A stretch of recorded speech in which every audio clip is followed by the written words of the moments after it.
All right, so the two topics we'll be going over today are the Cambio sequence overview and some queuing methodology, and also ethics. So those are two. That's a fun one. That one, ethics, can probably be a lecture and the whole day, right? A whole day's worth of information. So show of hands, everyone has been practicing yoga, but has anyone been able to notice, like if you're taking classes from new teachers, like the difference between like what they're teaching versus like an experienced instructor, like Laura's class, right? Where she would just, yeah. I would say there is a method to her madness, but what I advise when I mentor teachers, I tell them try to find a new student, right, who's teaching, because they're going to be teaching stuff that you're trying to learn and also teach. But if you start to take Austin's class or Laura's or maybe even Garrett's or Caitlin, what you'll find is like the rhythm or maybe the poses or the way that they breath pose cue or say it, it's kind of an advanced class. So not a lot of times they aren't talking or teaching the same way that we're trying to learn how to teach. Sometimes you don't hear breath cues, and sometimes you hear transition cues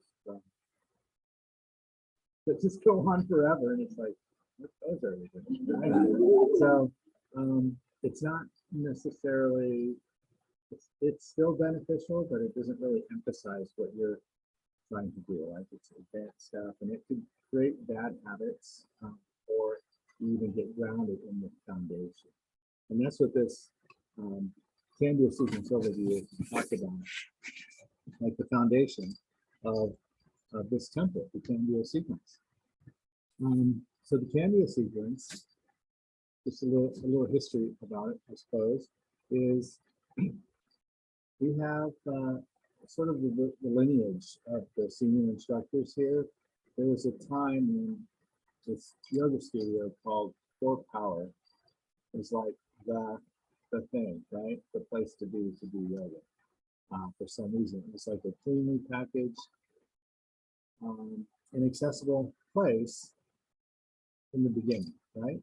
I've never been to Core Power, so I'm not 100% sure. But just from hearing from the experienced instructors, kind of like where they came from, this sequence was developed from the years of experience, starting from there and taking what they've learned and apply it to something that seemed to make more sense to them from all their experience with teaching and being connected with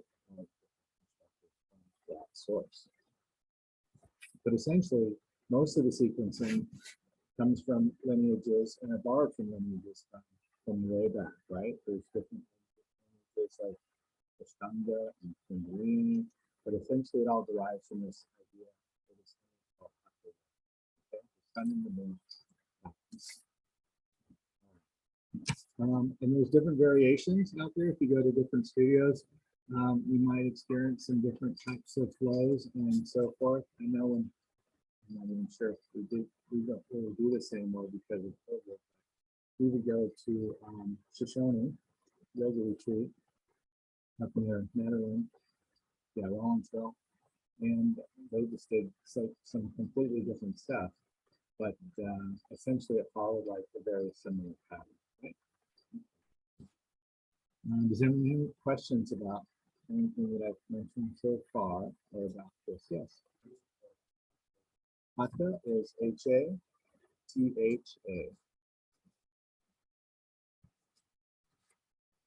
Yeah, we learn Sanskrit, right?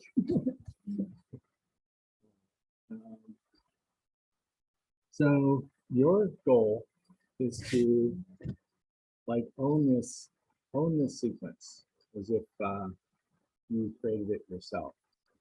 One of the things that I ran up against when I started teaching, especially when you maybe aspire to do more, maybe before you're ready to do more, is maybe you would have a tendency to downplay this structure of the sequence. And And you should like master this as if it was your own creation, right? And don't ever feel like it's not enough. Like if you don't do more, like the experience seekers and so forth, it doesn't take anything away from this particular sequence. But what you'll notice is, and Laura will say this also, that she follows the basic structure, even though it might not go in the same order. You'll pick different parts of each of these sections and actually have them applied in your class, but they're kind of hidden, so to speak, right? They're obscured by other poses, but essentially she's striving to, or most teachers are striving to hit on all of these segments in this sequence. So let's go over it. Let's see. And I guess another note about like mastering the sequence is before you start to expand and do other things, it's like jazz, right? In order for you to play jazz properly, so it doesn't like sound offensive, all these people have mastered like the playing methods of whatever instrument or music studies that they're in. And then if you master that, then you can reform, right? And come up with things that make sense still, hopefully, but still stick to the roots of the foundation.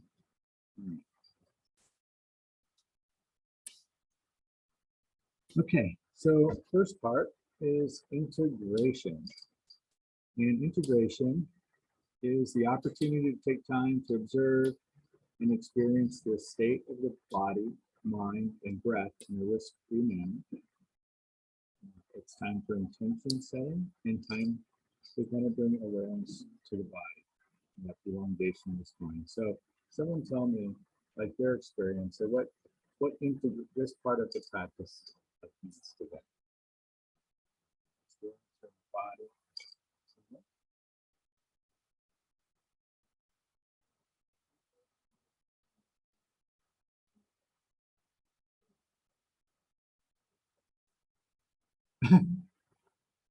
Okay.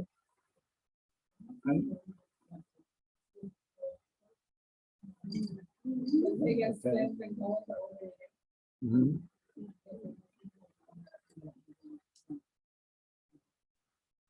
Okay. Can you hear that at home?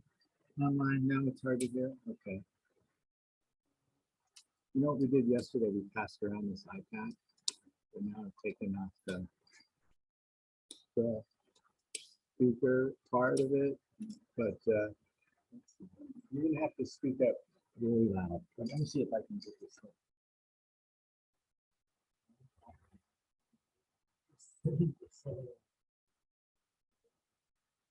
Yeah, let's do some practice there.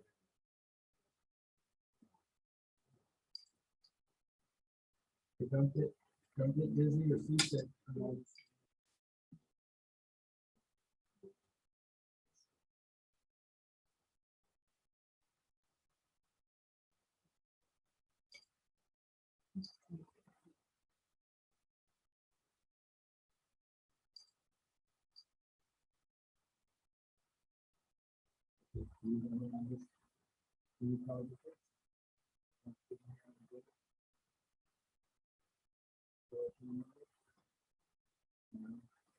Okay, now you can hear me, right? Yeah. Oh, that's fantastic. Okay. So, you know, when you go to big conferences and stuff, there's the guy with the mic, right? So you become the person with the mic after you speak, and we'll pass this off to the next person if you have a comment to make so that everybody can hear at home. Okay. So I'll start with Randy. Say what you said again. Yeah, about integration. Hi guys. I don't even remember. I think I said that it just kind of helps me go into the present moment and get prepared for class and like the shift that's going to happen. Yes, very good. I didn't hear shift the first time. I'm like, wow. I was like, yeah, getting out of the shit. He was at a Grateful Dead concert. So, for me, integration really helps work out the stiffness and the coldness in my body. And that makes a big difference for me for the rest of practice and getting into poses. Thanks, Jen. Austin? And just say your name also. Yeah. before you speak. My name is Austin. Hello, everybody at home. It's good to see your faces. I was going to say, for me, I think it's really important, especially I've noticed over the last week, where some days are good and some days are bad. So I think coming into yoga, I think it's a chance for me to be really real with myself, to understand where I'm at and what I need during that time. I got choked up and I'm not even crying. I don't know what's going on. So anybody else? So what's what is the typical, like, oh, I don't want to say typical, but we've maybe all found ourselves in this, is when we're trying to get to class, we plan well ahead in advance. We give ourselves 30 minutes to show up. We show up 15 minutes before class starts, right? Does that really happen in the real world? What's going on, right? What is it? Rushing? Yeah. Yeah, rushing to get in, and you're kind of frazzled, right? And then you dump that all on the instructor, by the way. And they're like, oh wait, you're late, you didn't sign in ahead of time? Oh my gosh, okay, wait a minute here, we gotta lock the door, somebody else is coming in. Oh, you're cash paying, okay. All right, yeah, so you put all that energy in us. So yeah,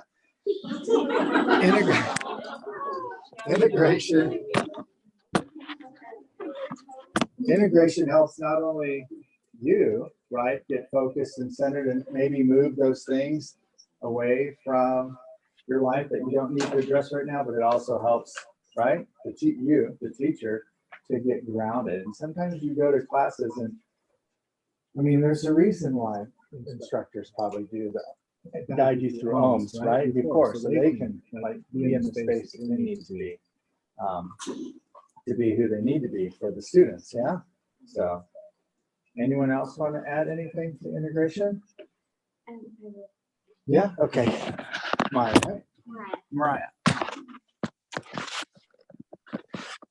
Just kind of piggybacking off of that is just like, I always forget to have like an intention for the day. And then whenever we do that and then like set an intention, I'm like, oh yeah, I could create my own life's purpose and not just have to wander around. So yeah.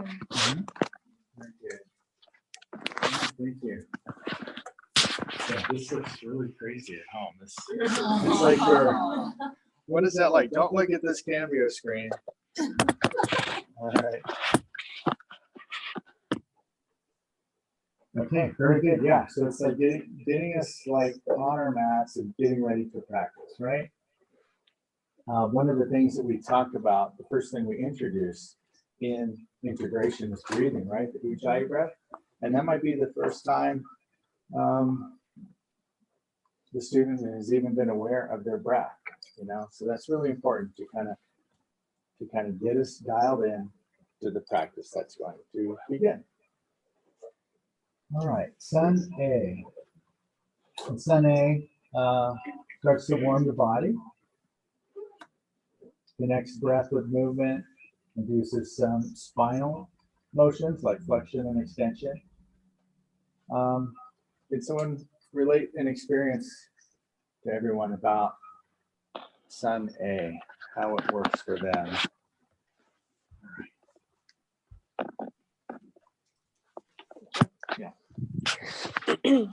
Yeah, similar to the integration. Oh, Kasha, by the way, and for everybody that I haven't met in here. Yeah, so Sunday, similar to integration, warming up like the mind and the body. Like I just feel like where there's a lot of those first poses, like your first downward dog and everything, just really allows me to warm up and start to feel like, okay, we're gonna get this thing going now. So warming up essentially. Anyone on Zoom? Hi. I feel like Sun A makes me more aware of my physical body. It's where I start to notice where I'm holding tension. Thanks,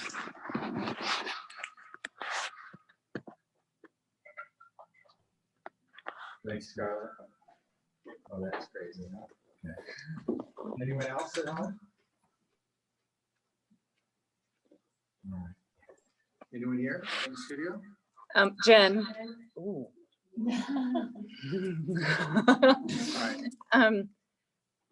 I start to, like Scarlett said, I start to kind of become more aware of my body. And there are times where I realize, oh, I need my practice to be really gentle today.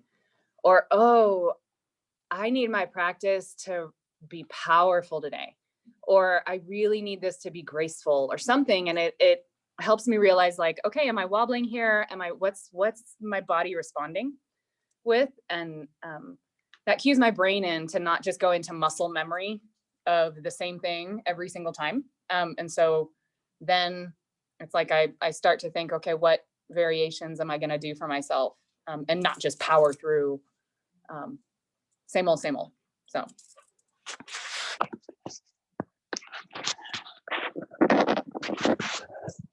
I'm Leilani. I find that Sunday, I don't know if anyone else in here ever did ballet, but there's a lot of similarities in the movement of the core intention of the movement in Sun A and the plie sequences at the ballet bar. And I think that for me, that connection, it like takes my mind into something where it's like, okay, we understand that now is time to focus, get ready to go. So that's something really helpful, I think, connecting it to like muscle memory type of experience. Thank you, Leilani. Hi, at home people. Try not to look up my nose. Hi, in person people. I'm Megan. So Sunday for me, kind of, I'm going to take the opposite approach. So after I have rushed to yoga after working all day and dumped my energy on the instructor, I go into the yoga room, and Sunday actually slows me down. So it's the first time that I actually connect to my body, kind of go slow to go fast. And naturally, I just want to be like, I'm here to do wheel, right? But that's completely wrong. So Sunday is essential for me to slow me down. Yeah, that's a really good point. I'll just speak to this iPad here because so we come in, integration, we're just kind of busy, right? Coming to the studio, so to speak. And then we start to connect to our breath, or at least observe it and be, what's the word? Present with it. And then whatever energy we may have had, we're starting to like move that away, right? Transition from where we're at in our life and start to transition into the yoga. Yeah, so that's very good. Also, this is where we introduce some variations in the practice. So in Sunday, we teach the half series, right? But we give them an option, and that's where we introduce maybe, hey, if something doesn't feel right in your body, that you can do a modification or something different. So what's the pose that we always offer all the way, not child's pose, what we offer all the way through in the half series? Yeah, but there's an option right away. So you can just go right to down dog. Half plank. There's a lot. You can like take tabletop.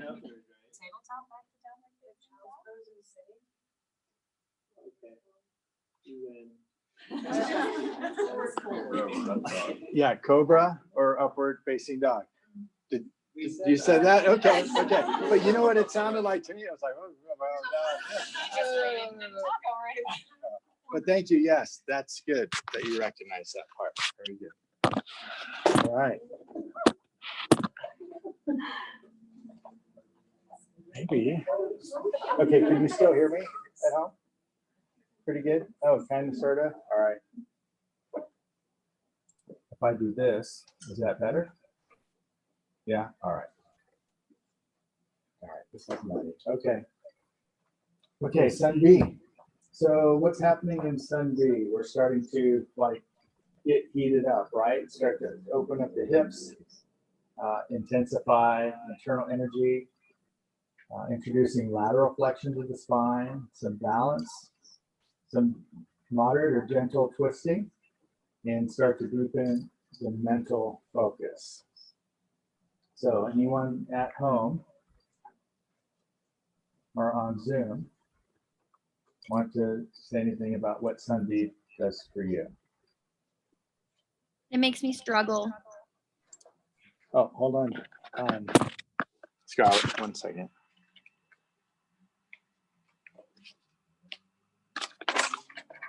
Okay, go. I just said I struggle. That's it. You said what? I struggle. Oh, you struggle. Okay. Because it's like starting to take it up a notch, right? Mhm. Okay.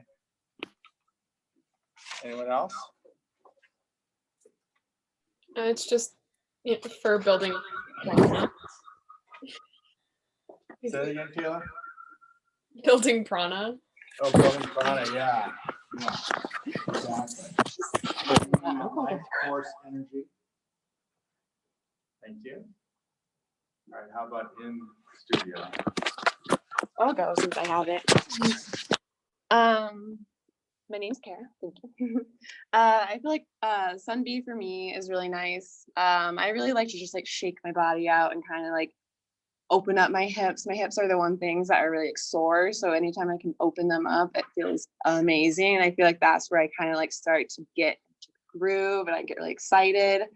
So this would probably be like the funnest time for me, honestly, because then I feel like I'm ready to like start to do yoga. So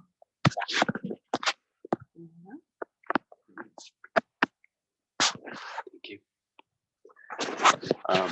My name is Alan.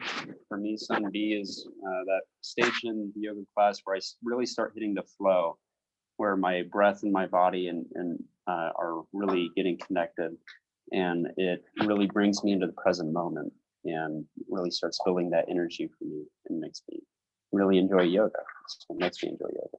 Yeah, this is where we start to get into the plank, right? The down and dirty. People would think of when they said, "Oh, you do yoga," this is what they imagine, right? Warrior two dance, right? All that. Anyone else in here? Yes. Tom, pass it over there. Thank you.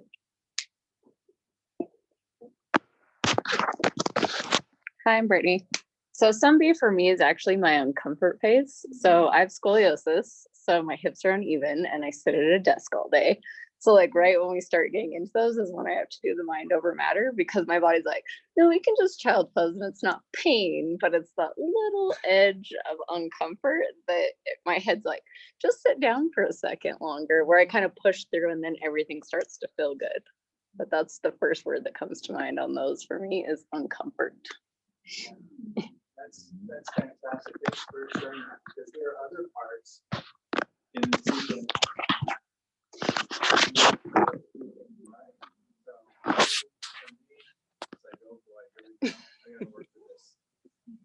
My physical self here, right? Start to get into it. All right. Anyone else? I'm going to say a quick one, Austin again, is that I feel like Sun A and integration are like big picture for me. So I'm like, oh, here's my whole body and here's like everything. And then I get into Sun B and I'm like, there's that muscle. And I found that muscle and like this is sore from yesterday. So like I feel like that's like the other half to the coin is like, here's the first set of getting into it. And then Sun B for me is like, okay, here's where I know I need to kind of work today, like on individual parts. I don't know. That's how my mind works. So. Yeah, very good. So also, this starts to like to the new student, this starts to like bring in some advanced movements, right? Because before we just started with integration, child's pose. Okay, that's pretty accessible. And then we move to, tabletop, and then basically standing, at attention, right? And forward folds, that's all pretty accessible movements. But now we're starting to get into like some advanced posture, so to speak. And that's where, as a teacher, you may have to start doing some demonstrations. Yeah. And this is the part where maybe you start to gauge your class and try to figure out, where are people at with their practice? Yeah. And this is funny because sometimes this is where I see maybe advanced students start to do crazy stuff like handstands and whatever in their flow, right? You can really blow up the Sun B if you want to, right? And it's like, oh, you just have to kind of not let them distract you.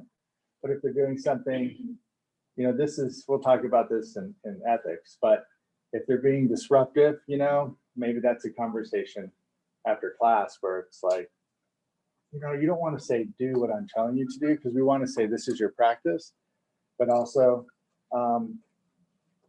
if it's distracting to the class, like if you go to a beginner's class, you're like, oh, this is the only class I can make today, but I'm just going to make it everything that I've got because I need to get my yoga, right? It's not going to work out, right? So just recognize those things, and maybe, you know, if it's not too disruptive, but that's where people start to like kick it in, right? That's when we're starting to build up the heat. And that's maybe where they think, I don't know where this new instructor is taking me, but I'm going to get mine before I run out of time, right? So, all right. Anything else from anyone with that, Sun B? All right. Okay, next is core. So we think about our sequence. We've got some yoga stuff going on, and now we're doing something that seems like maybe not so yoga-like, right? Which is core. And what this does for everyone and our students is kind of create something that's like tangible to them, something they can understand and say, oh yeah, I've done a sit-up before. I know what this is about. So maybe it breaks down some barriers for those who may have been uncomfortable through like the first part of the class, like I'm not oming, what the heck is this weird stuff going on, right? But now they've got something that they can like, oh, they can own this part of the practice now, which is core. You can hear me at home okay? All right, terrific.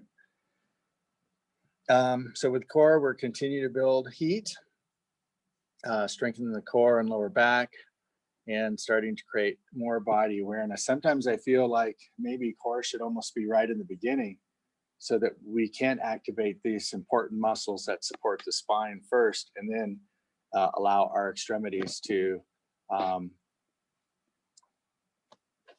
guess, do the things that we want them to do with stability in the spine, or maybe recognize the things we shouldn't be doing based on our core strength and our spinal flexibility.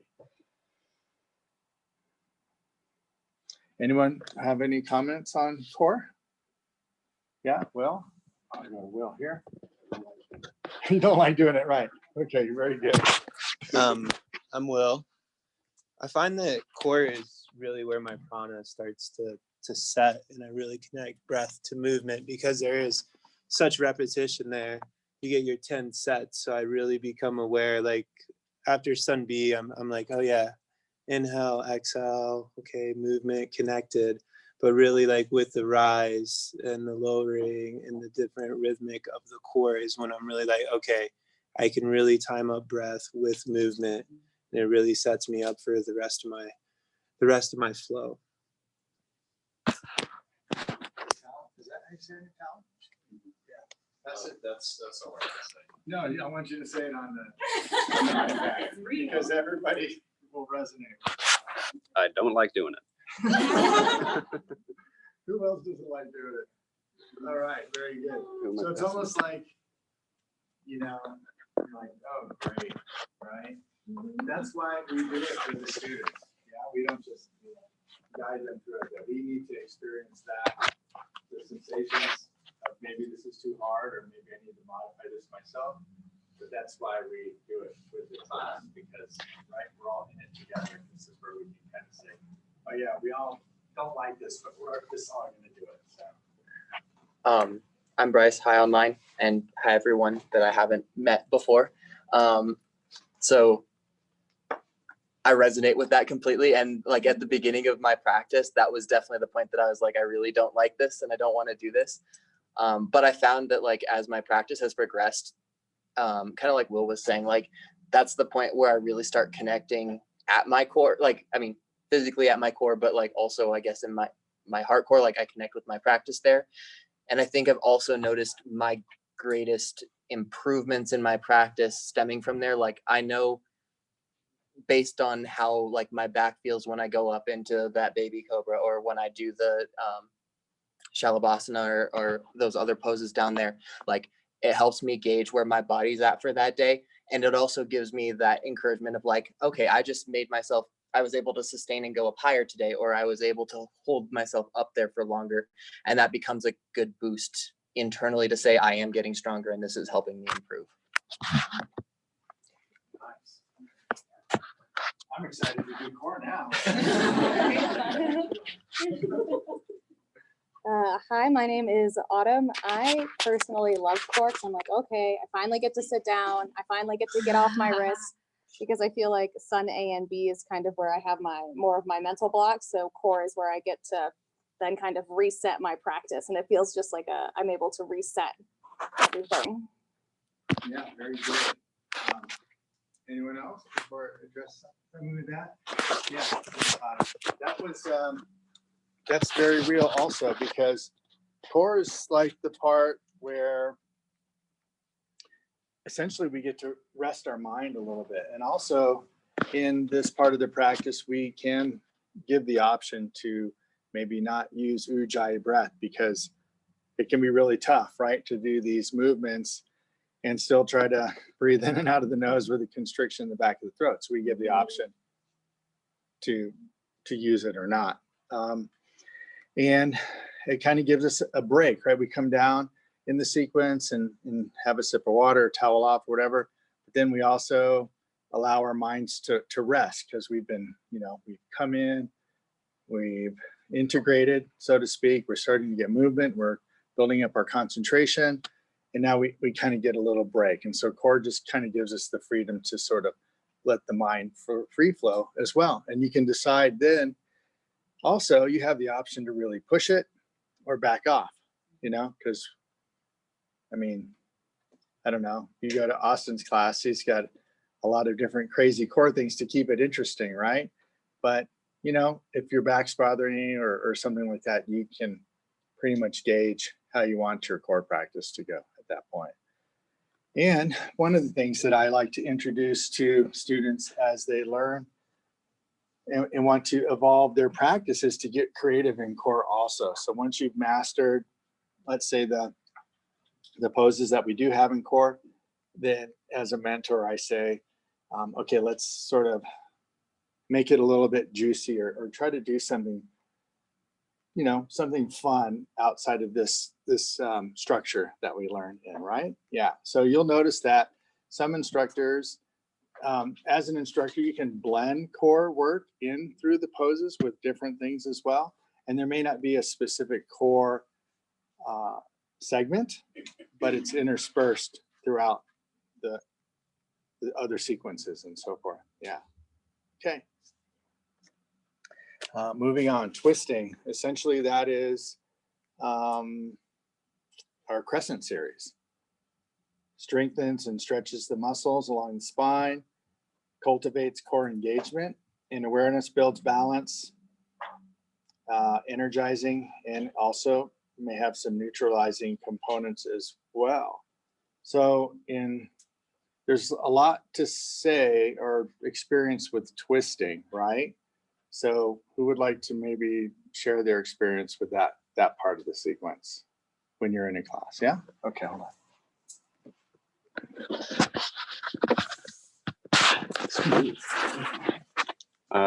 I'm Talon again. I really enjoy when we get to twisting in the classes, especially like the supine twist. For me, is really great because it gets that lower part of my back that's really tight, and it gives me space in my body, which is something that's hard for me to get sometimes. Thank you. Jen again. Twisting really challenges my drishti. And I have to be incredibly intentional and slow to move my gaze from one side to the other. And overall, from the beginning of when I started practicing yoga, it's evidence for me of learning something like that, like slow down moving my drishti, as opposed to trying to whip it around. I'm falling over, and that's not helpful at all. So it really challenges my drishti even after all these years. And I appreciate that yoga continues to be challenging. And that's where all the twisting poses, like, yeah, this is still really challenging. And I just appreciate that part, that challenge. So. The gaze, your gaze, where you pick a point that's preferably not moving, and it helps you balance, right? So maybe it'll like fall, like you take your gaze, if you're in revolved crescent, take your gaze to your back hand, right? And so it's like all of a sudden you're moving through all of these things and you don't have anything stable that you're looking at. So you're going through and it messes with my balance a lot, which I like. So yeah. Yeah, so drishti also helps enhance some of the things of yoga, which is concentration, right? And focus. So that's a tool that we help to, right, create that space in our mind.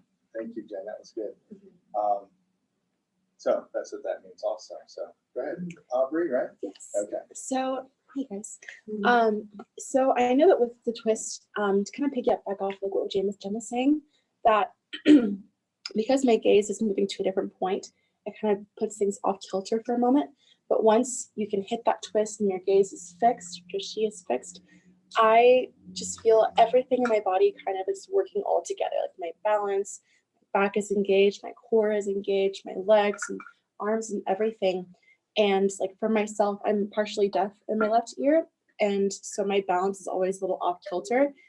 But whenever I'm in a twist, everything kind of just, it all works together to where I can hold a pose and I feel really powerful and capable and strong. Yeah. Thank you. So at home, if you want to use the raise hand thing, also you want to use that function, you can do that too if you want to share.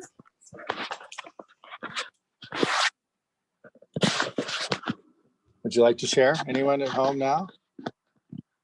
Something about twisting? All right.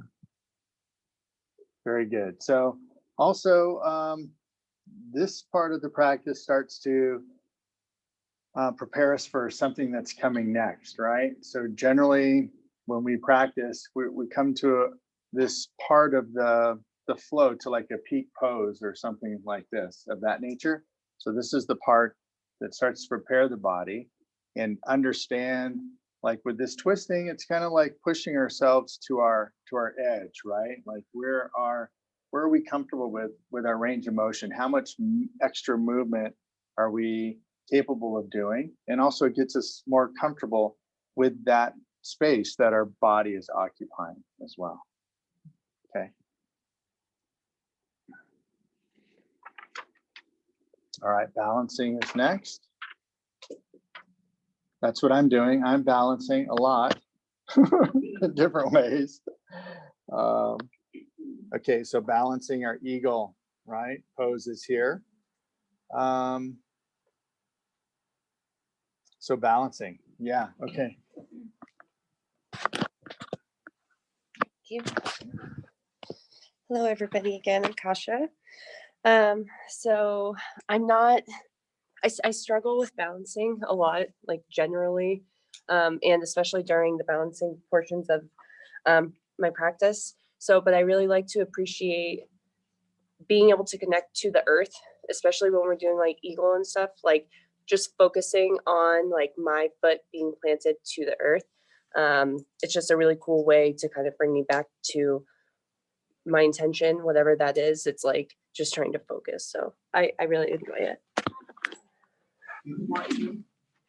You must.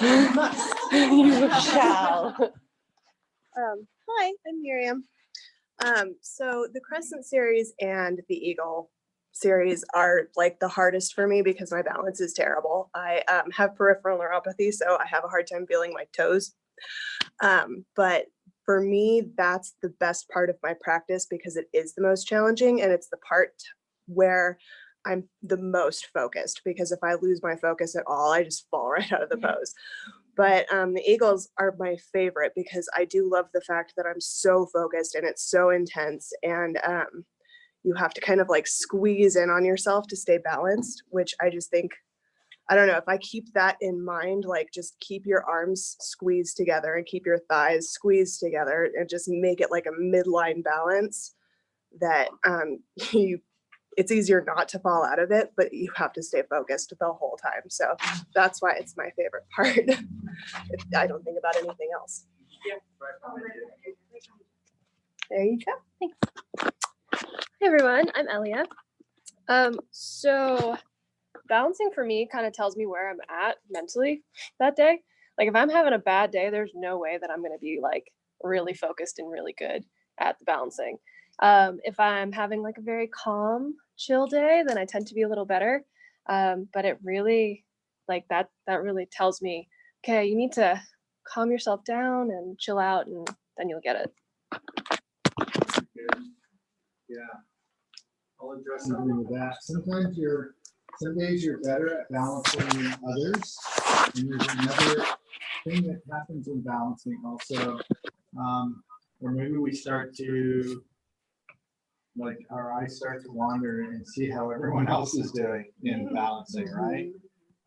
So it's really important that you just own that for what it is for you that day, and not start to classify your practice as maybe not being good enough, or maybe creating some sort of competitiveness about it, right? And that's probably a good test for us mentally, as far as being able to move away from the things that we do to make us define who we are versus who we truly are, right? Outside of what we do, so to speak, right? So, okay. That was kind of similar to what I was going to say, is that I like that in this it says to build confidence, because I feel like it just gives me a chance to kind of fall over when I need to fall over, and then like focus, balance. I need to fall over, and kind of just like go through it and not stress myself out, like not get so into it and like the competition fact. Like I had I still do. I feel like you just like want to compare yourself to everyone around you. And it's so easy to see someone balancing so quickly. And then you're like, what the heck? Like, why can I do that? So I feel like it's just, sorry, I'm so sorry. You weren't even seeing my face. I feel like it's just like a good time to build my confidence and kind of just like refocus and realize that we're all in this together. Like, it's okay if we fall over or something. So. Mariah. Yeah, just kind of what everyone is saying, of like, it's really that time of my practice where I start to get really uncomfortable. Like the beginning, I'm like, okay, I'm here, we're breathing, we're going through it. And now I'm like, oh, now we're in my mental headspace. Okay, let's readjust some things here. Okay, today maybe I'm not as grounded as I thought I was, because now I'm just like in my mental, but then like just accepting that it's okay, and then going through the motion of it, just like, okay, well, this is just where we're at today, and that's fine. So what else is in this balancing series that's probably an introduction to something that we maybe don't do on a daily basis? What is the pose? Crow, exactly. And so that crow could be a couple different things, right? It could kind of be a test or a gauge. So from my experience, when I first started practicing yoga, crow was like, kind of like, not really a milestone, but some kind of a milestone or checkpoint in my practice. I wasn't practicing crow. I wasn't doing extra stuff to like build up my upper body strength or what have you. But all of a sudden, it just kind of evolved, right? Like the more I practiced and did like the fall yoga challenge for real back in the day, not just get the shirt and say, sweet, check out this cool shirt. Yeah, I was surprised. Like my practice evolved without me really trying to do anything extra, but just sticking with this Cambio sequence, right? And then all of a sudden things started to change. I would say one, I didn't notice that maybe I was getting stronger or more flexible, but something happened inside me from the inside out that allowed me to get to that spot. And I'm not sure if it was strength or flexibility or some subtle body energies, or maybe the balance of those energies in my body, like how the prana moves through me, right?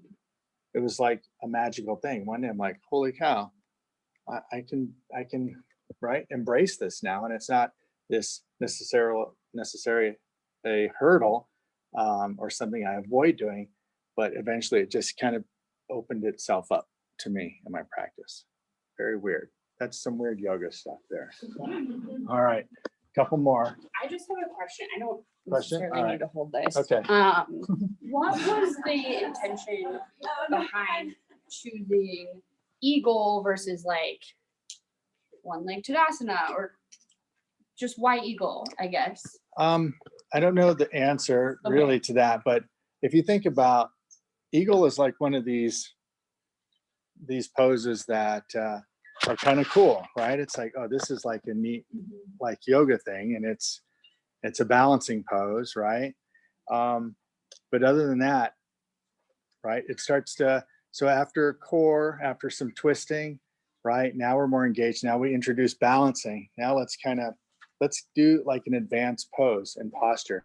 And another thing with eagle is we have lots of modifications with that one, because it is a challenging pose for balance, let's say coordination, and maybe range of motion in the body too, like with the shoulders and the hips and so forth. So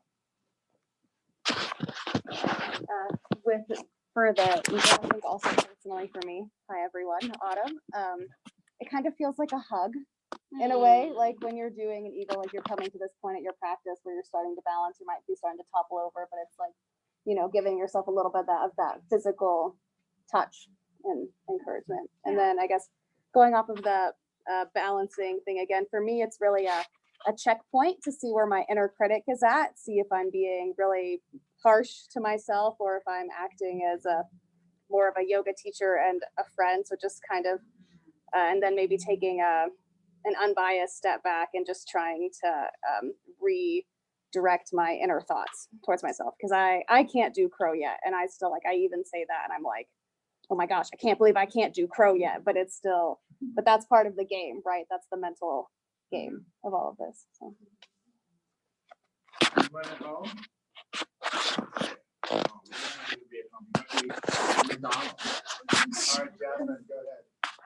For me, it is definitely one of the most challenging part of the practice, but it's also one of my favorites because of like the integration of like my focus and my breath.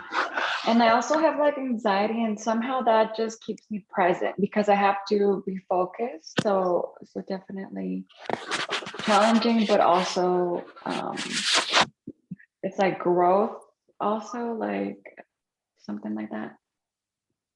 Awesome. Okay, thank you for sharing. Anyone else? One more? Will here. I found that in balancing, what's interesting is as hard as you try, it really reminds me of the thought of the ease of yoga and how to relax into the pose. Because I find that when I actually get there, the more that I relax, the easier it is to stay in the balance poses. When I'm being critical about, is this there? Is that there? Am I doing this? If I can forget all of that and just relax into the pose, that's when I can really find my inner space. Very good. Very insightful. That's good. I'm glad everyone is sharing, because there's a lot of good information that we have out there with our experiences and so forth that kind of makes, how should I say, gives our teacher training a little bit more, I suppose, meat on the bone. Can I say that? If I'm a vegan, what would you say? Some more more tempeh on the chopstick? I don't know. Okay. All right. Let's see. Thank you, everyone. All right. Triangle series. Okay. So this one, I kind of think of this as like the part where I can really sort of express myself, right? This is part of the sequence that we're starting to take up more space. Yeah, we've kind of drawn it in to help us balance, right? And now we're taking that energy and just like sending it out, right? You can think of it that way. So we're still working on leg strength and core, but now we're trying to find this this place of effort and ease in our practice. Really creating length in the body. And it's essentially the last standing challenge of the practice before we start to head to the floor. So maybe in certain classes, you know, when you get to a triangle sequence or so forth, I like to, oh, we won't go there. But that's usually the spot where it's like, okay, I know the end is near. I've put forth all this effort and focus and concentration and really, I guess, being present with what my practice has to offer me today. And now I can start to be rest assured that maybe the end is near, so to speak. So this is important. We're embracing like expanding shapes a lot of times, especially, I don't know, with the social distancing and stuff, right? Or maybe the behaviors that we have in our society, like keeping to ourselves with our technology and that, this allows us to kind of be free, right? And disconnect from all of that as well. Would anyone like to share an experience with triangle at home? Start there. Sure, I'll Kayla? go. Hold on, Kayla.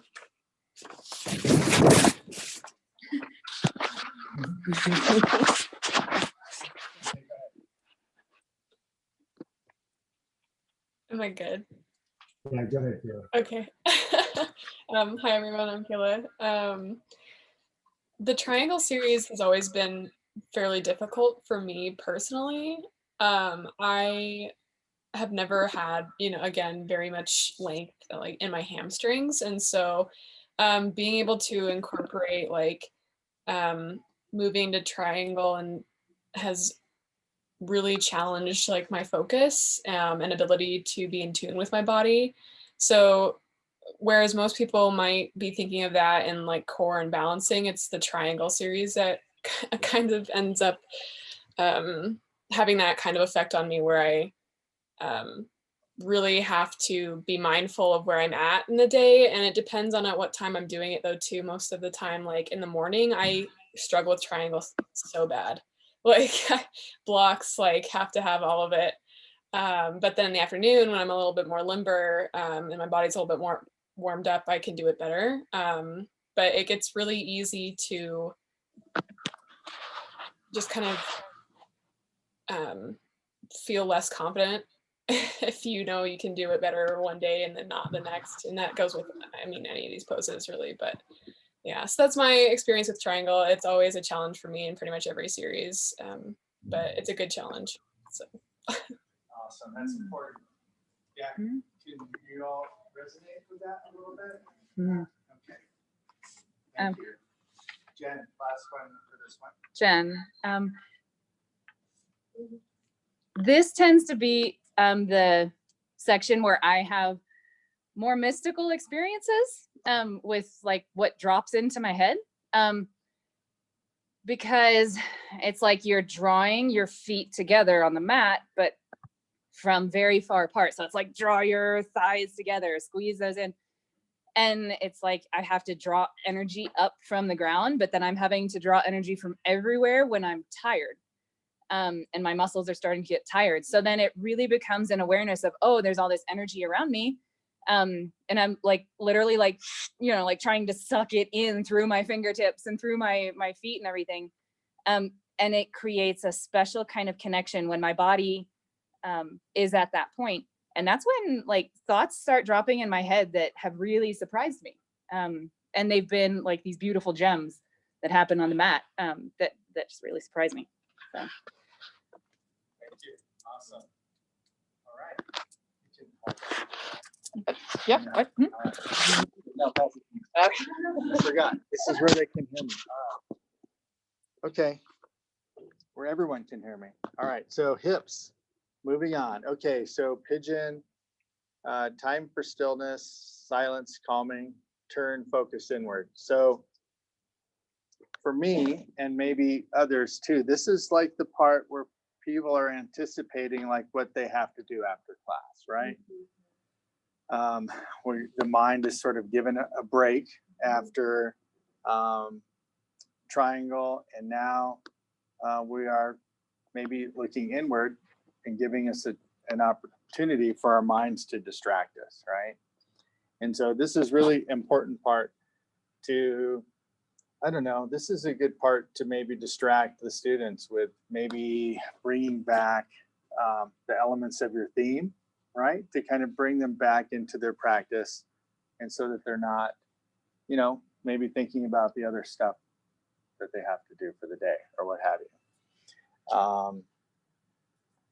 All right, so then spine strengthening is last, right? Or getting to the end. So we bring in, this is our last effort, like our last push, opportunity for restorative inversions like headstand or shoulder stand, or maybe legs up the wall pose.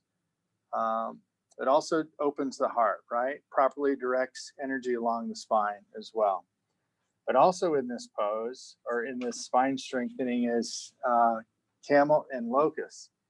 And sometimes with these types of expressions, people can experience some maybe involuntary reactions, emotional reactions that might like come out of nowhere for some reason, right? Does anyone want to share anything about their experience with this part of the sequence?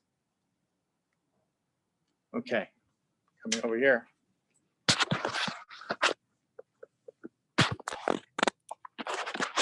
Hi guys, Bryce again.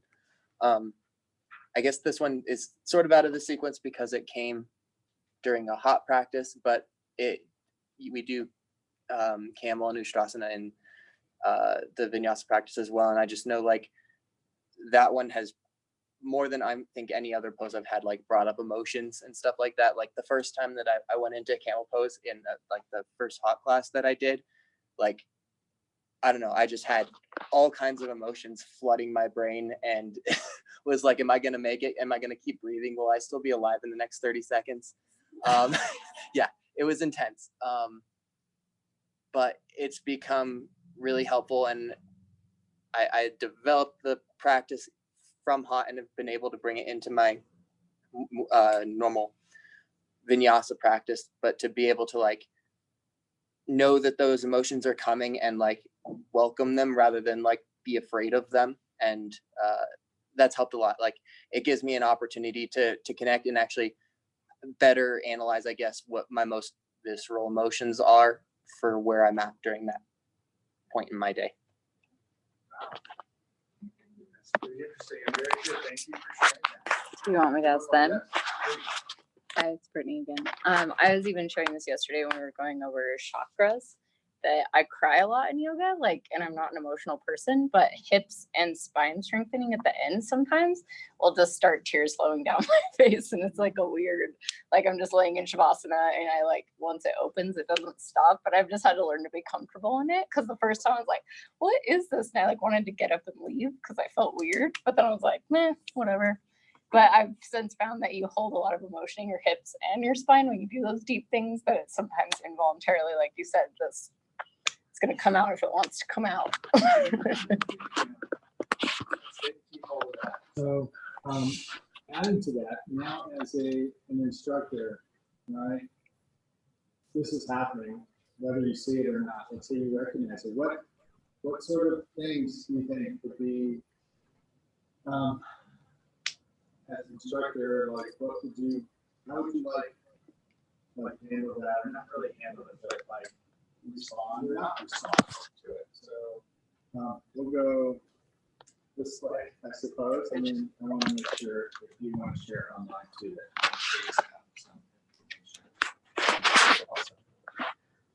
Leilani again, I think that it's really important to normalize those feelings and normalize that it's okay however that expression comes out, because I think people do often feel like, oh my gosh, why is this happening, and I'm in a group and this is weird and no one wants to look at this. But the fact is it's completely normal and you're in a safe space. So I think it's really important to make sure folks know that. I was going to say, Autumn again, I was going to say something similar that I would probably say something at the beginning of when it's time to open up the hips, that reminding everyone that it is a safe space, and that if people don't know that emotions can come up, like telling them that this is a part where emotions can come up. And if there are feelings of being uncomfortable, that's okay, but maybe being curious about what's coming up for you. Two more. Someone who we haven't heard from before, that would be fantastic. Yeah, pass that there. And turn on the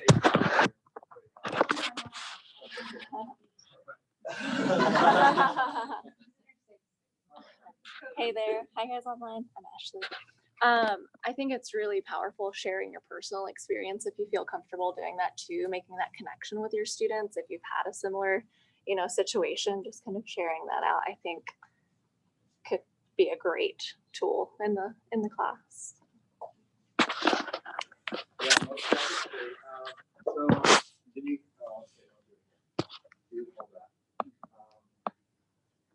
So one thing that as a mentor of new teachers, we're trying to, what are some of the qualities that you see in teachers that maybe help you resonate with them more, right?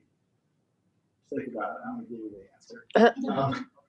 Is being yourself, right? And it's not so much, okay, so as we teach, maybe we start studying the life engineering, start class, get into this idea that we have to like do what they do, right? But it's not about that at all. But it's challenging, right? And so even for me, if I said Laura's class, and if I go to class regularly, you're going to see like 15 students every time, and then when you set up, there's only 3. You're like, oh, what's going on, right? So a lot of times students, right, and all of us maybe gravitate to the style of teaching, or you just enjoy that person's company, right? And that's where you can develop as teachers. What I try to invoke to the new teachers is to try to get comfortable with this sequence, right? So you can start bringing elements of yourself, your true nature, to the class, and sharing not necessarily life experiences outside of yoga, but maybe something that sort of bridges the gap between something off the mat as well as on the mat as well. So, all right. Hi, Kasha. Yeah, I was just pretty much going to say the exact same thing that the past 3 have said, is just really welcoming those emotions and making it known that it's okay to feel a certain way, or, welcome your emotions throughout your practice. Appreciate that. Yeah. Is this a time where it's okay to start dimming the lights? Yeah. So in what you'll learn in the question was, this the time to start dimming the lights? I turn off the lights at the beginning of class so no one can see what I'm doing when I'm teaching. Just kidding. All right. No, but no, don't say Rich said.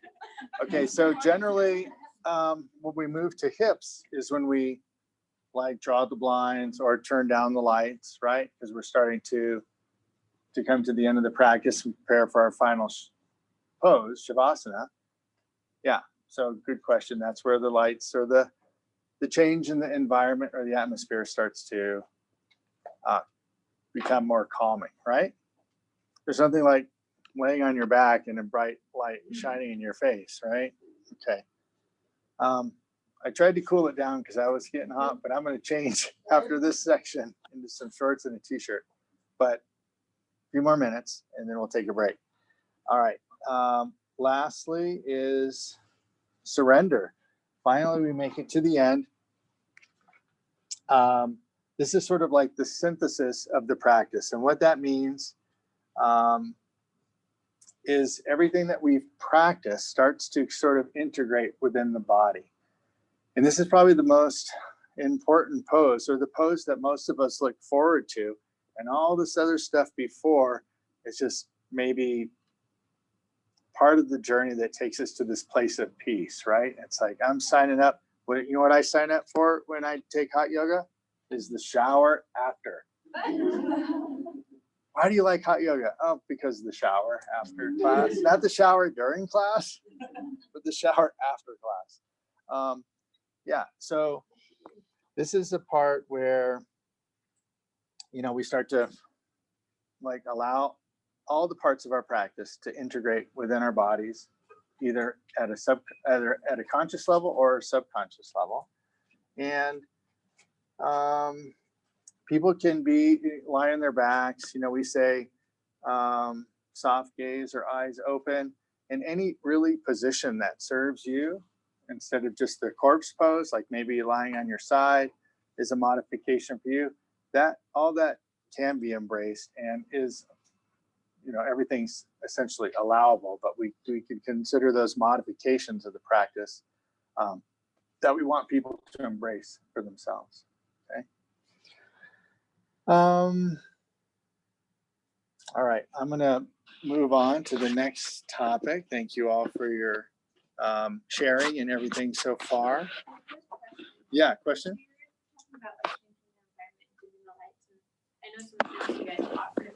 Oh, start over again. So my question was talking about like when we dim the lights and change the environments, and I know that sometimes classes get offered outside. Like, do you change the positions for that? Because you can't really show outside. So like, or do you just go with the normal sequence? For the for what part again? For like yoga in the park. Yeah. Change shavasana. No. No. Like Mhm. you're saying if that would be omitted ever? Or No, I'm just saying, like, what do you just continue the sequence? Oh yeah. Yeah. Yeah. Okay. So like in different environments. Uh-huh. Yeah. So yeah, the sequence, like the structure of the sequence, like all the components of the sequence, no matter necessarily what environment you're in. Sometimes in yoga in the park, we try to make that a little more playful, I guess, for lack of a better word. It's not like if you're going to yoga in the park, it's like you're going to the beach, right? In some ways. And we try to like be a little more, I don't want to say not so serious, right? But there's some other elements that are maybe unpredictable in there, like I.e. ducks. yeah, i.e. ducks. What else? Weather. Lawn maintenance, right? Weather. I taught yoga in the park, and it's like, oh, the day that I get to teach is the day they mow the grounds. Yeah, dogs, right? So we kind of, you know, there's some elements in that particular environment that we need to be open to and embracing, right? Yeah, but it's essentially still the same structure of the sequence. Yeah. Autumn. Just maybe also to answer your question, maybe offering people to put a blanket or their jacket over their eyes, or we learned in yesterday's class that if you lightly put your hands over your eyes, that also increases the parasympathetic nervous system and causes the body to relax. So maybe just like adding, if that's what you want in your practice and it is outside, maybe adding something like that. All right, super. So the last part of this presentation is this cueing methodology. And Austin will kill me if I don't say anything about this, but Laura can get away with it, I think. I don't know how that works. So cueing methodology was created to sort of quantify and categorize the way that we teach in the class. So this is our cueing, right? So we have 3 categories of cues, and we'll notice and hopefully maybe address these in different parts of the posture clinics. But there's 3 categories: directive cues, operative cues, and integrative cues. So a directive cue, it's all about like safety and alignment. For an example, a directive cue in Sun A or integration is what? Inhale, gaze forward. Yeah, that's a direction. But to make that, let's say, an operative cue, right? How would you like maybe change that wording? Instead of inhale, gaze forward, what would be a way that you could say that differently? Allow your focus to shift. Yes, that's pretty good, huh? So Will said, allow your focus to shift forward, right? Begin to bring your focus forward. So that's more, not so much directional, but there's other elements in there, not just visualizing something, but also something deeper just beyond viewing. Yeah, nice. So an integrative cue, to take that to the next level, who would like to try going to that level with this?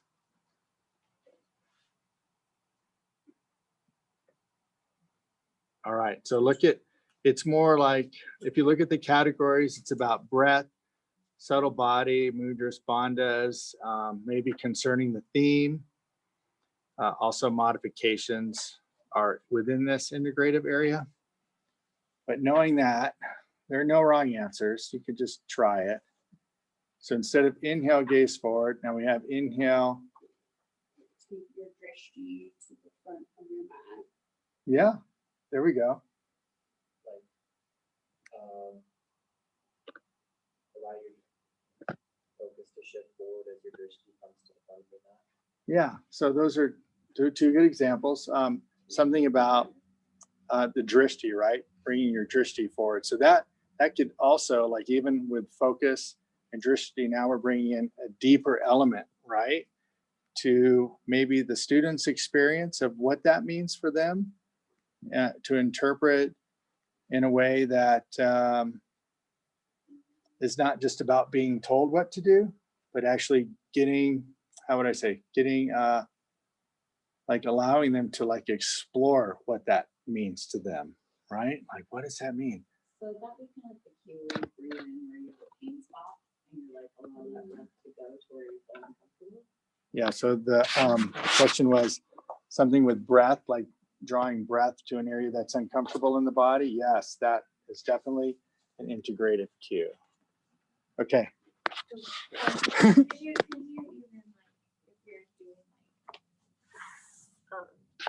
If you're doing like cobra or up dog, being like allow that your intention to like fall on you because you're like looking upwards, you know?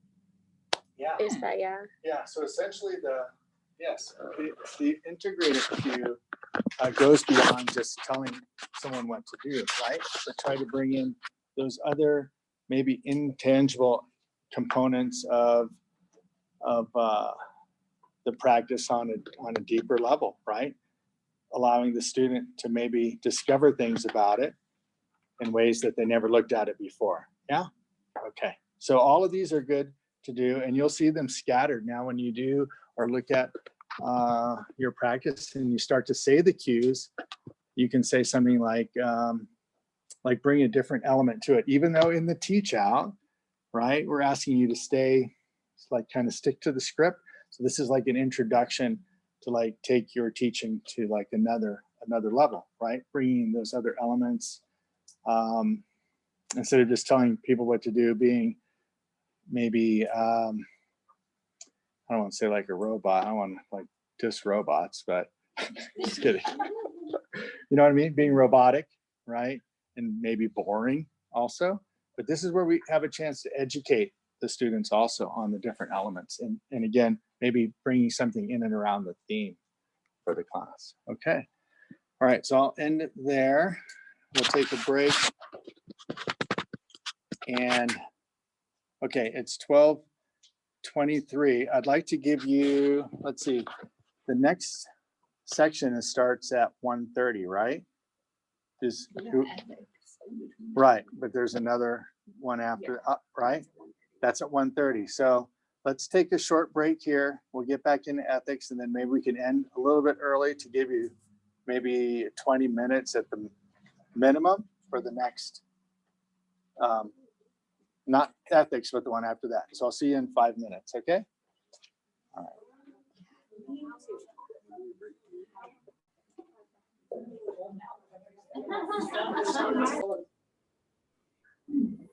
All right.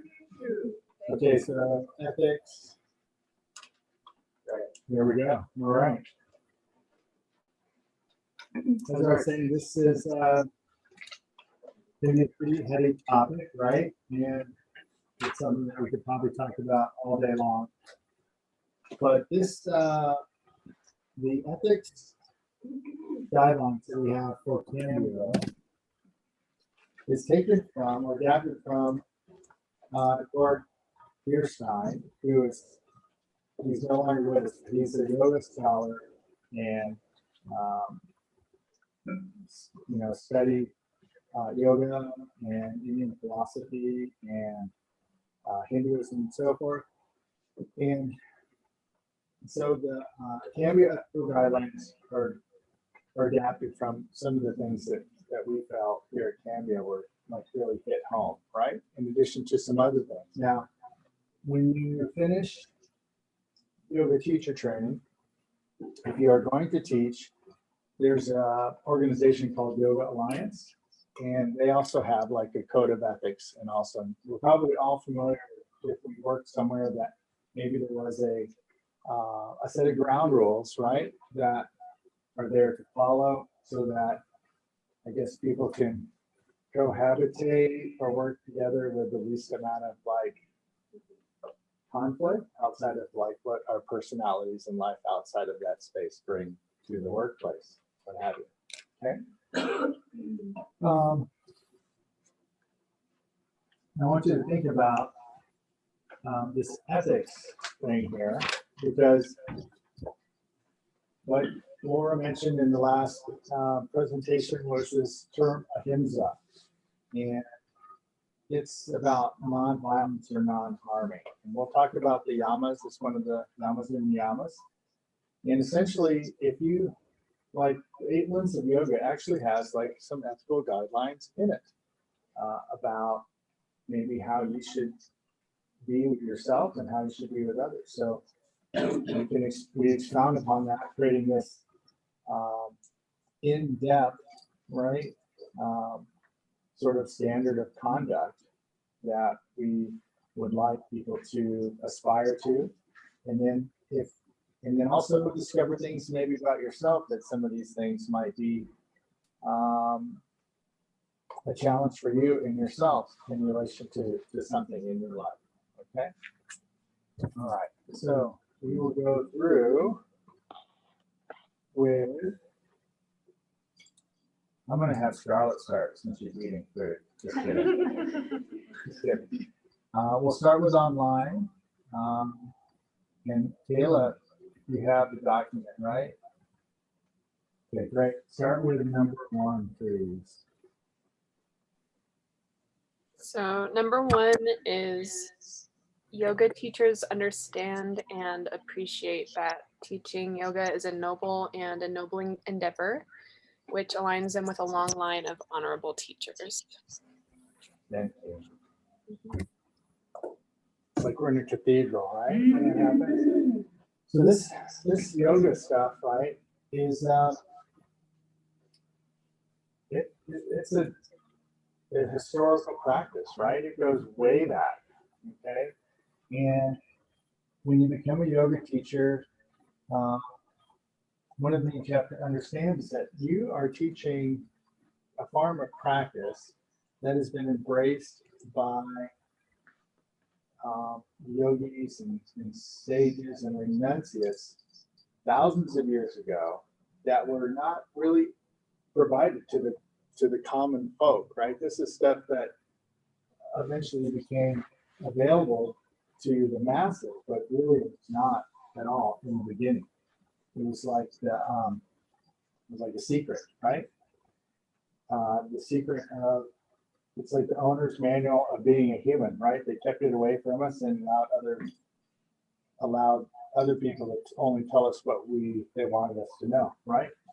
We won't get too deep into that, but anyway, So it's a responsibility with it. So this endeavor that you're taking on, whether you choose to or not, to recognize this is a noble practice, right? That goes back centuries. So just know that this is like something you have to not just take for granted, so to speak, right? But do you still want to stay in teacher training? Okay. All right, very good. Number 2, I will have, let's see, Laura, could you read number 2, please? Yoga teachers are committed to practicing yoga as a way of life. Thank you. Yeah, somebody, what does that mean to you when you just heard that? Yoga teachers are committed to practicing yoga as a way of life. You're in teacher training now? Anybody want to share? Yeah, Lauren? I got to do this.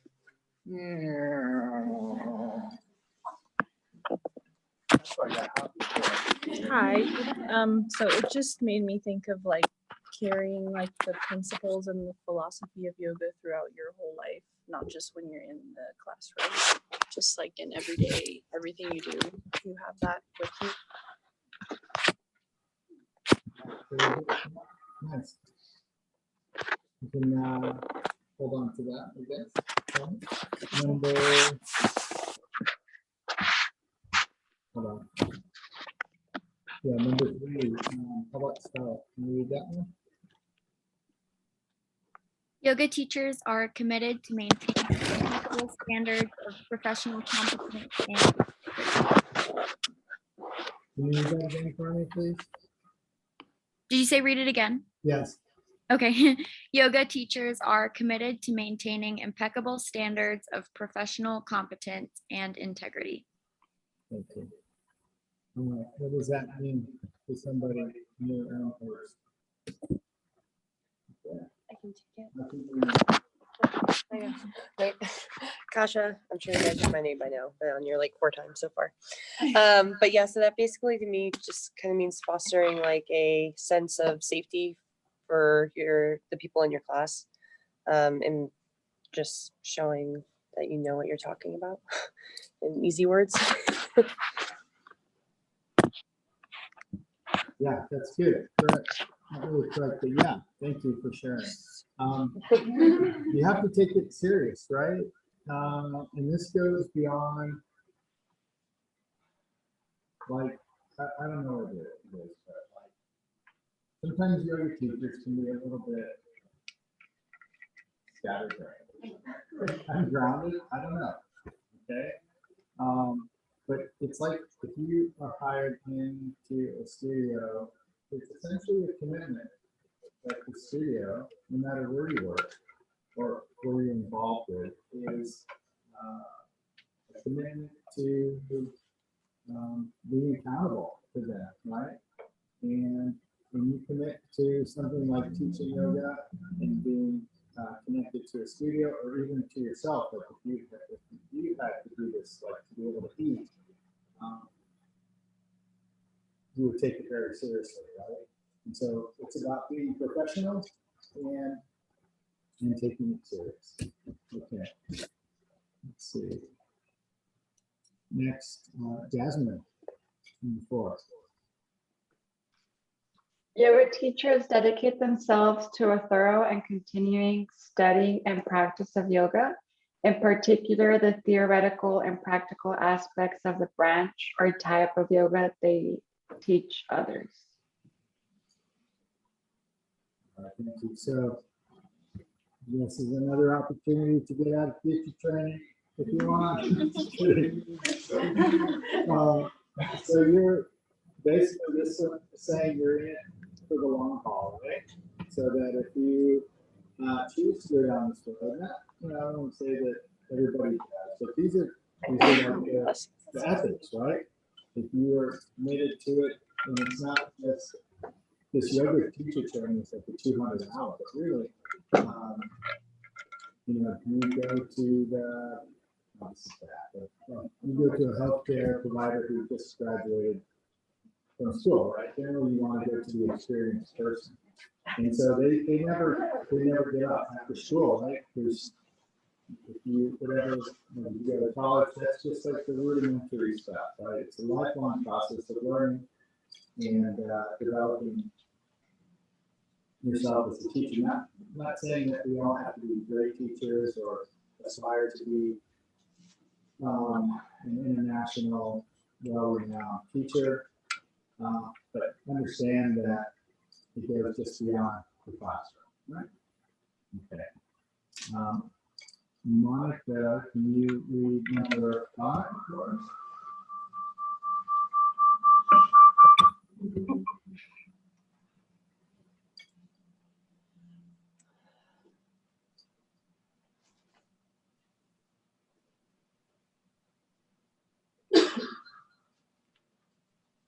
Good. We can. Can you see it?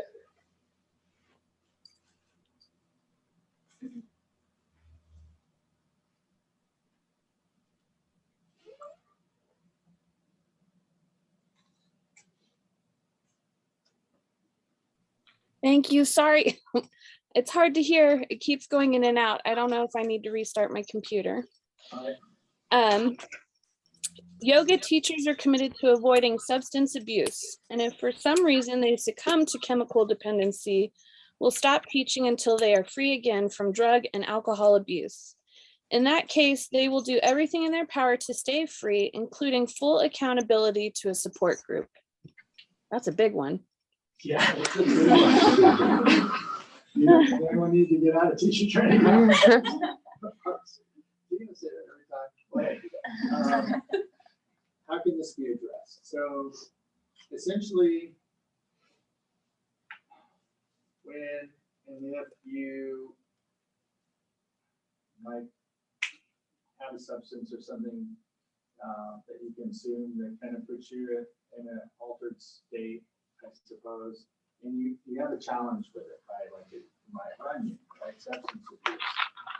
We're not saying here that you're not accepted or anything like that. We're saying that we're all humans, we're all correct, we all can make mistakes, but that we will support you and feel supported and maybe doing something to overcome this dependency on something that you feel you need to kind of be who you are, so to speak, or maybe avoid something, right?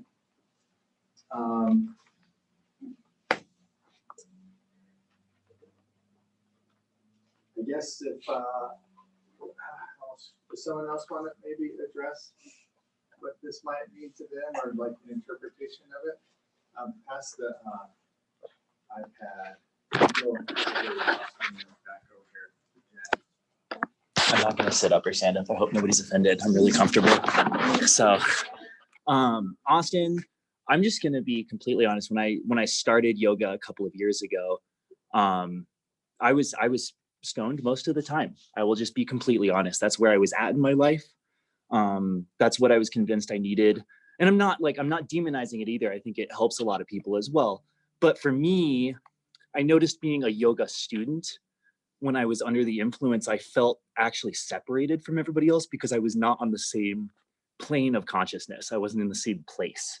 And so it actually disconnected me more than connected me, even though I thought I was doing the opposite. So I know as a teacher, I want to be on the same level as students. I want to be there together, starting at the same place.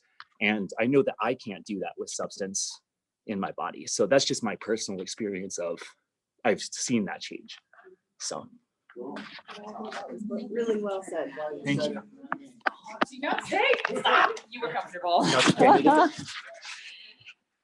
Jen, almost 3 years ago, I was a high functioning alcoholic for many reasons. Short, I used it to turn a lot of things down and disconnect. And yoga is about connecting to yourself. And when you know how to do that, you can better help students cultivate that for themselves. You understand it. And so anything that creates a block between that, I can't see how I would have been in a place to encourage somebody else to connect to the heavy and the hard and the experience the asanas and the breath work and all of that that can help you go through life, right? And in fact, when I stopped drinking, that's when I started sharing yoga with other people and had tons of opportunities to really share my personal experiences about it. And it was like alcohol after alcohol. And it was just a completely different yoga experience. So. Yeah, awesome, Sarah, fantastic. So what do we, yeah, we're going. Okay. So with that, we say this in class many times, is in order for you to be there for others, right? You, like self-care, right? You have to be there for yourself first. So if you have challenges with being grounded and things like that, your ability to maybe be a conduit for others will be a lot more challenging, right? And not that everyone has to be a conduit or the path to moving forward in their life, but if you are having challenges with that yourself, that opportunity in this space, right? People are coming to this space like it can be a very vulnerable place, right? And so we want to make sure that we take care of ourselves just in case, let's say we did have somebody who had cathartic moment in class in Camel or whatever, that you would feel comfortable with who you are in maybe creating an open space, or at least a safe space for people to express themselves, whatever that might be in there, right? Okay, cool. Okay, so we'll go here and read the next one for me. Hi, Anastasia. Yoga teachers will accurately represent their education, training, and experience relevant to their teaching of yoga. Thank you. So basically what that says is stay in your lane, yeah? So if you are going to yourself in teacher's class, you have no clue how to do birds in paradise. So you know how to do it, but you don't know how to get there, right? Then you don't do it, right? You do the sequence or whatever, right? Or something that you've created that you feel comfortable with, and something that you know about that you can speak to confidently. And can you hear me at home? No, I just unmuted myself. It was okay before? All right. That you can speak confidently to and teach what you have, essentially. All right? Okay, number 7. Leilani again. Yoga teachers are committed to promoting the physical, mental, and spiritual well-being of their students.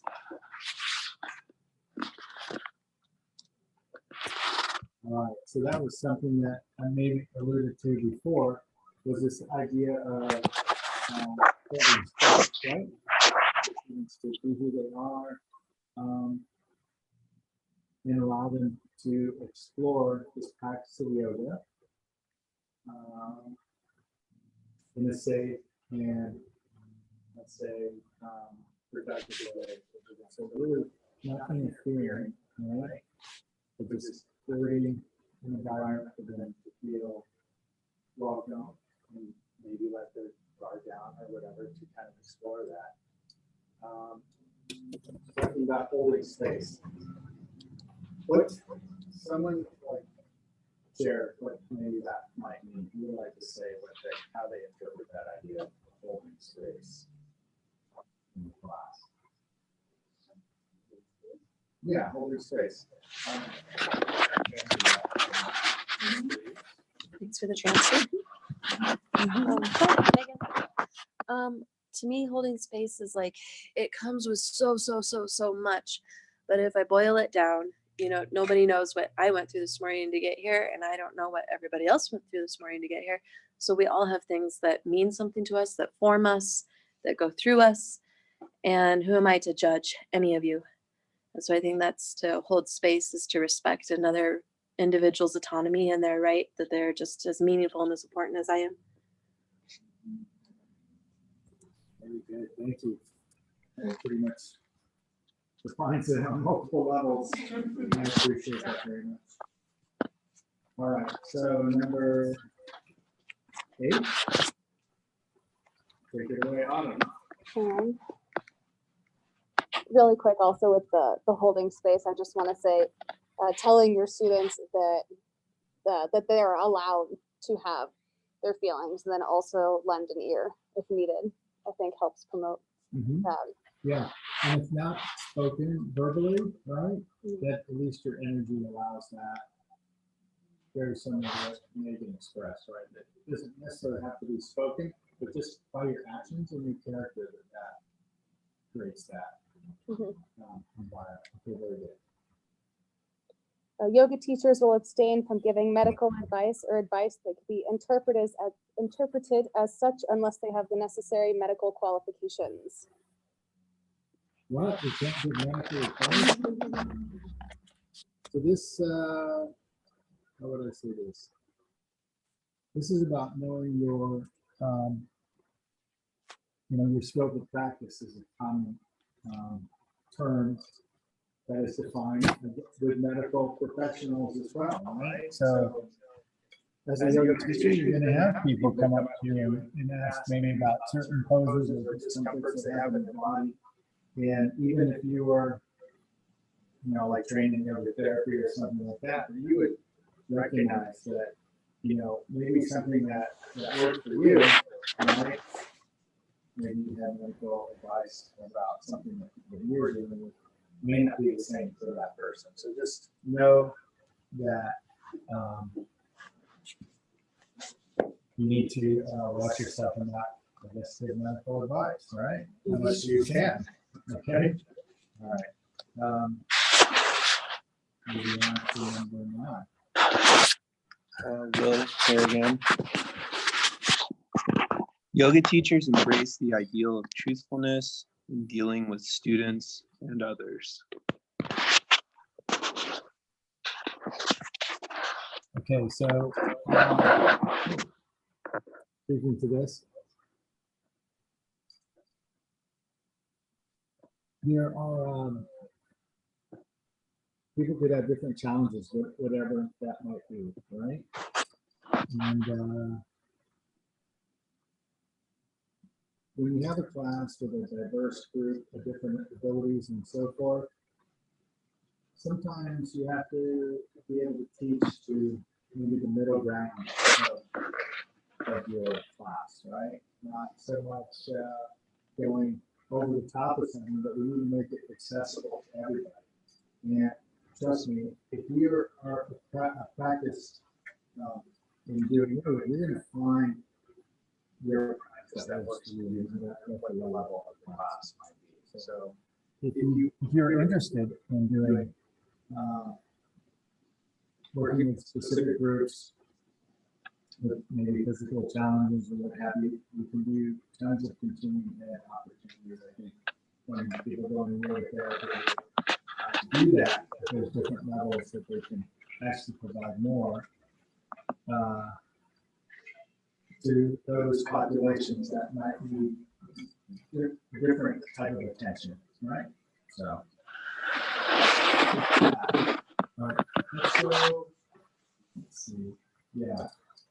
I want to try to get more of the extended people to do this too, so pass it on to Brittany. Number 10, right? 9? 10. Okay, thank you. Yoga teachers will abstain from, what am I doing? Yoga teachers are open to instructing all students, irrespective of race, nationality, gender, sexual orientation, and social or financial status. Thank you. So this is about inclusiveness, right? And we stand by here at Cambio if someone, let's say, just maybe having trouble with paying to play, right? This is like the foundation of this studio is donation-based yoga for that very purpose, right? So it's something that we stand by here at the studio, and just knows that, you know, being involved with Cambio and so forth, that's one of the actual guidelines that we follow. All right, that's, yeah. Okay. Number 11. Yoga teachers are willing to accept students with physical disabilities, providing they have the skill to teach those students properly. Yeah, so one of those things that we have like an age limitation for certain classes, like hot yoga, or maybe even we have to have waivers.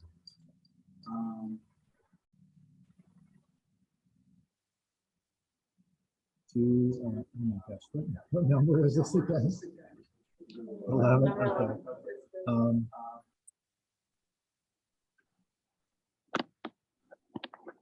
So all people could practice.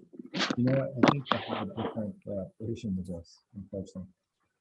What was the last thing that it said in that sentence there? So it says yoga teachers are willing to accept students with physical disabilities, providing they have the skill to teach those students properly. So that's fine, because I think I was talking about that one before, and not this one. So whatever I said before, that's what I was talking about. Oh my gosh. All right. Does someone want to expound upon that at all? Like personal experience or anything with that? Okay, go ahead and pass it. Here, let's come up here. Hi. Okay, so this is number 12. Yoga teachers will treat their students with respect. Yeah. Right? Okay. Should hope so. All right. 13. Okay. Yoga teachers will never force their own opinions on students, but appreciate the fact that every individual is entitled to his or her worldview, ideas, and beliefs. At the same time, however, yoga teachers must communicate to their students that yoga seeks to achieve a deep level transformation of the human personality, including attitudes and ideas. If a student is not open to change, or if a student's opinions seriously impede the process of communicating yoga teaches to him or her, then the yoga teacher is free to refuse to work with that individual and, if possible, find an amicable way of dissolving the teaching relationship. Man, that's a chunk of change, right? Yeah, so I was talking about teaching a class, and you have a person who is kind of disruptive, right? To the maybe the style of class that you're teaching, kind of doing their own thing. Students have been asked, or can be asked to dismiss students based on inappropriate behavior, not necessarily maybe against someone in a circumstance, but just, you know, maybe blurting out stuff in the middle of class and what have you, right? So there is, and we do stand by this idea that we want people that appropriate in the studio space. And the same thing goes for teachers. If there's a behavior, something that is not conducive to the well-being of the studio, then that could be a challenge for them to make it stay around. So another instance too, sometimes like if there's like a sour relationship in the class, like people are coming to the studio and now they're like at odds with each other, let's say. That energy could kind of like, you know, permeate in and around everybody. I think, you know, empaths at some level. But you know, when something like that happens, you can feel it, and it's just super uncomfortable, right? And so there's a certain type of energy, maybe negative type of thing or whatever, relative to like maybe another person in space. Just be aware of those things and that. If it's disruptive from that standpoint, then those type of things have to be addressed for the well-being. Okay, next. All right, number 14. Yoga teachers will not engage in any form of sexual harassment with students. That's important, right? How many times do we see examples of this in the news, right? On many levels, it's just not tolerated. So, let's go way from the back over there.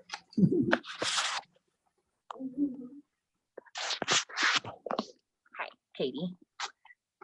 Yoga teachers wishing to enter a consensual sexual relationship with a present or former student should seek the immediate counsel of their peers before taking any action. Oh, so how would you talk to somebody about that? Actually,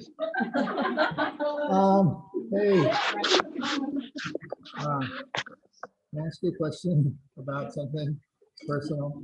No, this is again about boundaries, and you know your reason for being here, your reasons for being here, right? This isn't like a dating pool, so to speak, or what's the other way, right? A place to like hook up, I suppose. But know that it has happened before that there were people who wanted to get together, and that it just needs to make sense, I suppose, and not create some sort of problem for the studio.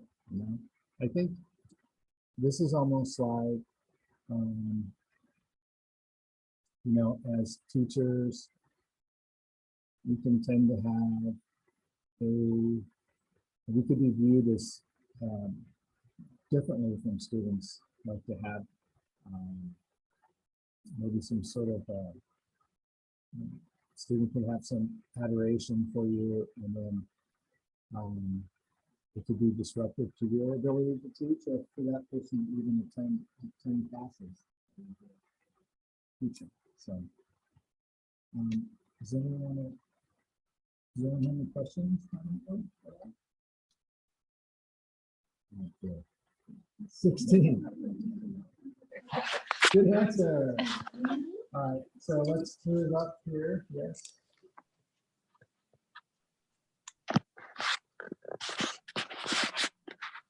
Hi, everyone. Amy. Yoga teachers will make every effort to avoid exploiting the trust and potential dependency of students, and instead encourage them to find greater inner freedom. Does that resonate with anybody? Talk about that a little bit. Well, just as a newer student, it's not the teacher's fault. It's more my fault. I'm kind of dependent on her because I'm like afraid to move on, and I do like her teaching style, but I realize that I can't stay in beginners forever. But then I also feel like I'd be hurting her feelings if I moved on. So, but I talked to her about it, not that issue necessarily, but like whether or not she thought I was ready. And she was extremely encouraging, like, as soon as you know that you're ready to move on, then it's time to move on. So there was no like awkwardness, and she was right. And so I have. Very good. We talked about vulnerable space, and maybe even the term we've heard before, something called sacred space.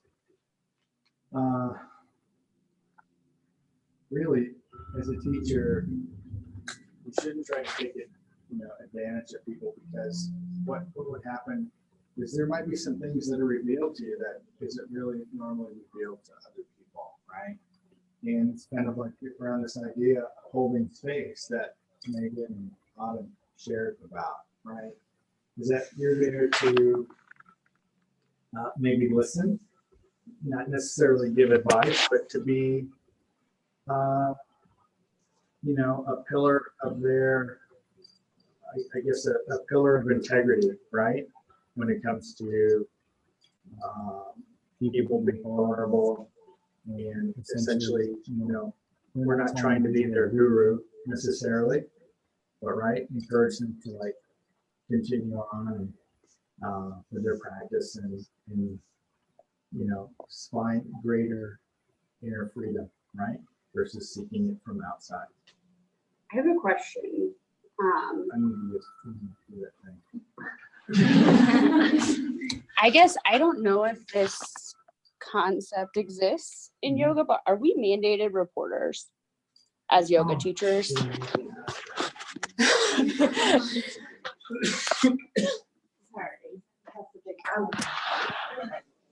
I think I've heard about this before. Hold on a second.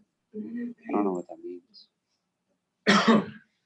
Explain what mandated report So, is. okay, so when you work in education, K-12 education for sure, if a student, a kiddo, another teacher, anyone comes up to you and reveals something that they are going to harm themselves or others, there's a variety, there's a whole list of reasons that you report. But that you have to contact the appropriate, whether it's CPS, which we wouldn't necessarily have child protective services here, but you would contact medical professionals, you would contact mental health professionals, just the appropriate person to go further in helping the student. Yeah. All right. Good question. Good question. I think we do have something in our employee handbook. Okay. That we do have a chain of communication. That if something like that were to be revealed, that you would follow the handbook as far as like basically talking to Austin or Amber about what's going on, then they'll make the decision on that. So, okay. All right, and next one, 17. Yoga teachers acknowledge the importance of the proper context for teaching and agree to avoid teaching in a casual manner, which includes observing proper decorum inside and outside of class.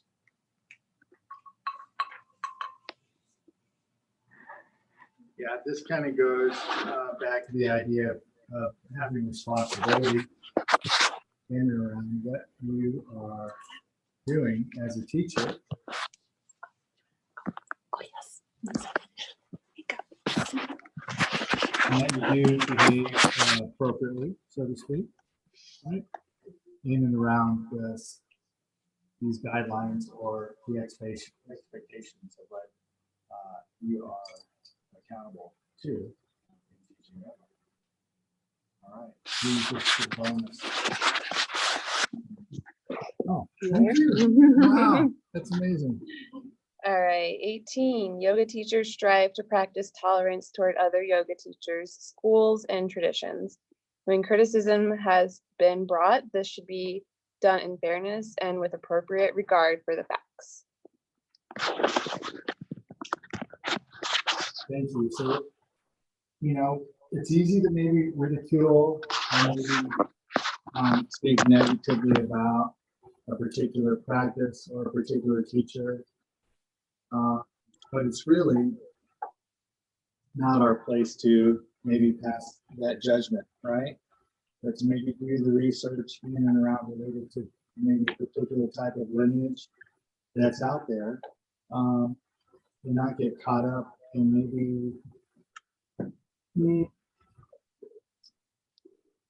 don't want to say like any banter, but speaking negatively about something without really having like the big picture in mind, right? So this idea of practicing tolerance is just understanding that we all are humans, and that we have to really kind of have this idea of, I guess you could say, holding space again for those situations, or people, or gurus, or teachers, or what have you. So, all right, that. Just make sure I'm not missing anything here. So what I'd like you to think about in this, with these ethics, is maybe there's something in there that kind of brings more true to you, and maybe something that brings about an idea about something that you didn't think about before. But maybe create your own sort of like ethical sort of guidelines for yourself, something that you want to work on or focus on that you'll hold true to, that seems to work for you, and also kind of embraces these ideas that we have here with these guidelines as well. All right, I want to make sure I'm not missing anything. So our guiding principles, just to go over this real quick. Yoga, the Cambio guiding principles is yoga is a way of life, and its teaching should be affordable and widely available. Community is important. Everyone is a valuable member, and we are here to serve our community. And everyone is perfect just as they are. Everyone has their own path and is at a different point in their life. From physical abilities to beliefs, everyone is at the right place at the right time. All right, very good. Anybody want or have anything they want to say to sum up this last section? We're all zombified. Yeah. Oh, right here. Guys, so I found out about Cambio kind of late in the game. I think about 2 weeks ago from my friend Sammy. And right now I'm going through a divorce and I have my seizure disorder as well. So I'm unable to work. And right now money's really tough.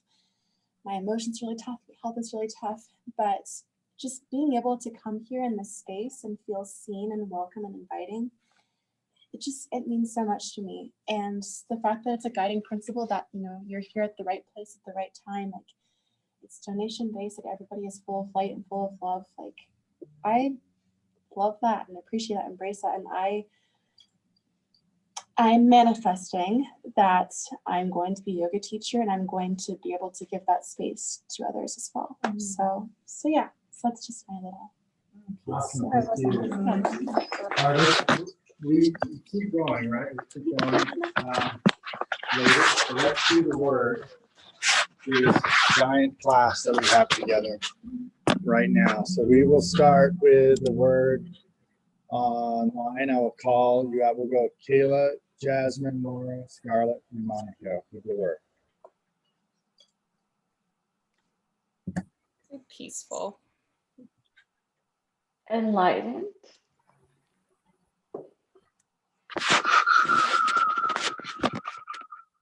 I'm hungry. You're hungry. Serendipitous.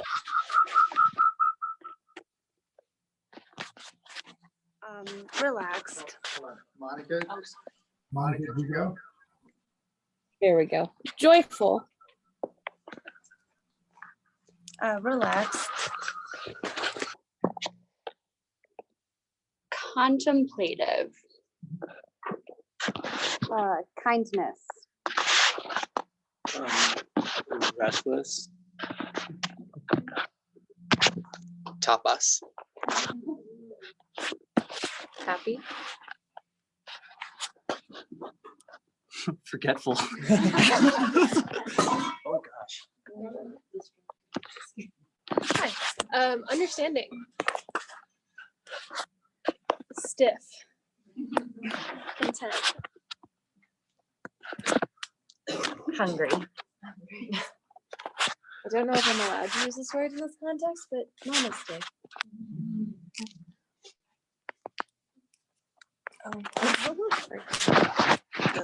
Open. Curious.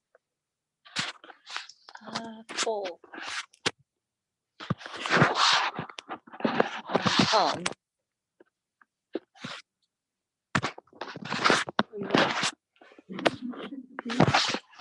Unified. Home. Welcome.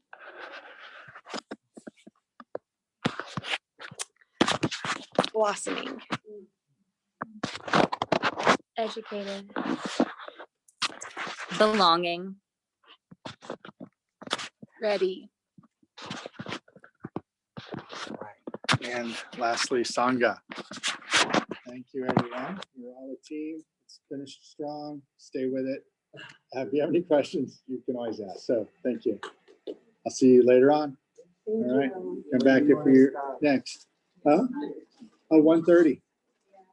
Yeah.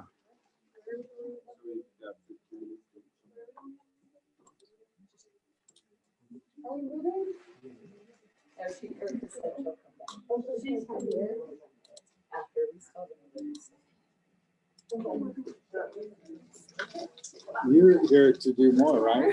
This afternoon as well? You Yeah, I continue? think we stay till 3. Okay. Okay. That's what I have on my calendar. All right, good. We'll say 1:35, huh? How's that? 1:35.